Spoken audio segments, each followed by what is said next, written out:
माननीय सभापति महोदय, आपने मुझे मांग संख्या 50 सहकारिता और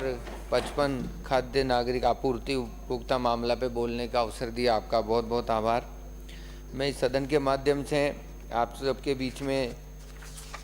ये बताना चाहता हूँ कि हमारे 2013 में जब राष्ट्रीय खाद्य सुरक्षा 2 अक्टूबर से चालू हुई तो राजस्थान का जो हिस्सा था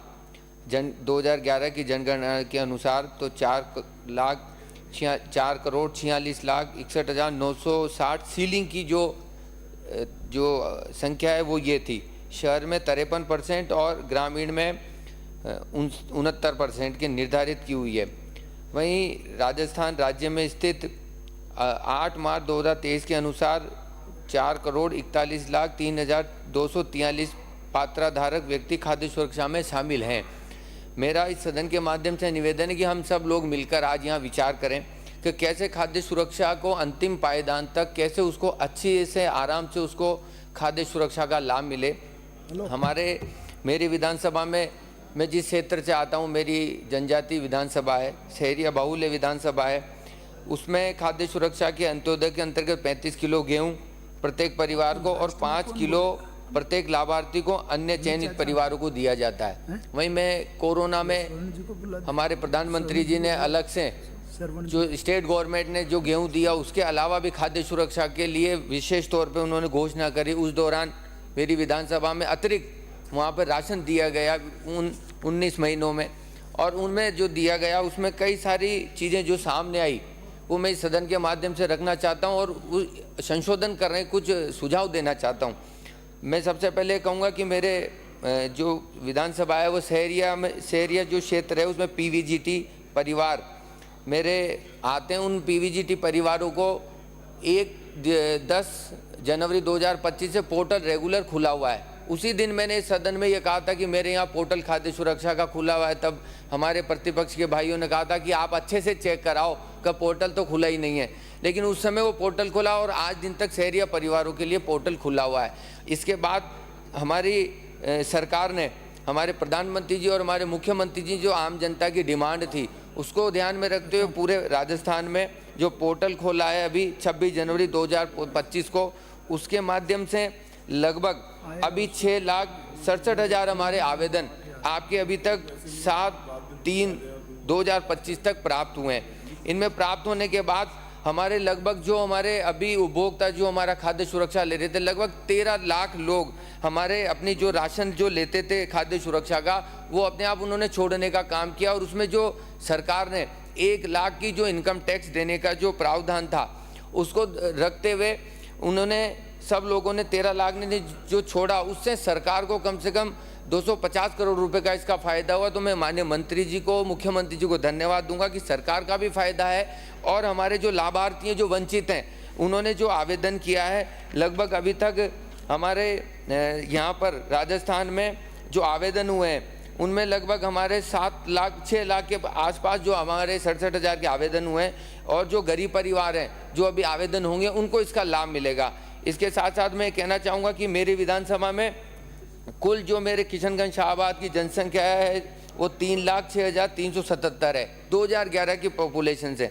और इसके विरुद्ध 2,64,569 जनसंख्या खाद्य सुरक्षा से जुड़ी हुई है, जो पूरा हमारा 86.35% है। ये पूरे राजस्थान में मेरी विधानसभा में जो लाभ मिल रहा है खाद्य सुरक्षा का वो बहुत बड़ा लाभ मेरी विधानसभा को मिल रहा है। और शहरिया जनजाति को हमारे विशेष प्रावधान करते हुए उनको घी, तेल, दाल हमारा उनका प्रावधान है वो भी उनको मिलता है। उसी की तरह मेरे खेरवा समाज को भी वहाँ पर घी, तेल, दाल, जो खथोड़ी समाज जो कोटड़ा में बसा हुआ है वो पूर्ववर्ती सरकार के समय हमारी वसुंधरा जी की सरकार थी 2016 में उनको चालू किया। 2 रुपये किलो गेहूँ हमारे कथोड़ी समाज को 2006 में चालू किया, और जो घी, तेल, दाल है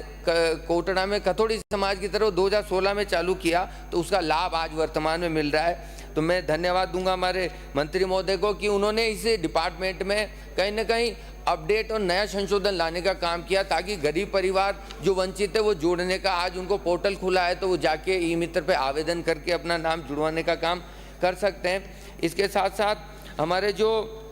राजस्थान में हमारे जो 13 लाख लोगों ने जो खाद्य सुरक्षा छोड़ी है उनको भी धन्यवाद दूंगा इस सदन के माध्यम से, क्योंकि लाभार्थियों जो गरीब है वास्तविकता जिनको मिलनी चाहिए उनको लाभ मिलेगा। इसके साथ साथ मैं एक सजेशन देना चाहूँगा इस सदन के माध्यम से, जैसे हमारे एफसीआई से हमारा गेहूं डीलर के पास जाता है और डीलर पोज मशीन के माध्यम से वितरण करता है, तो कहीं ना कहीं 2% की छीजत होती है। इस छीजत को हम कैसे रोकें ताकि उसका पूरा लाभ नीचे आम उपभोक्ता तक मिले, आम लाभार्थी तक मिले। जिस प्रकार विधवा पेंशन, हमारे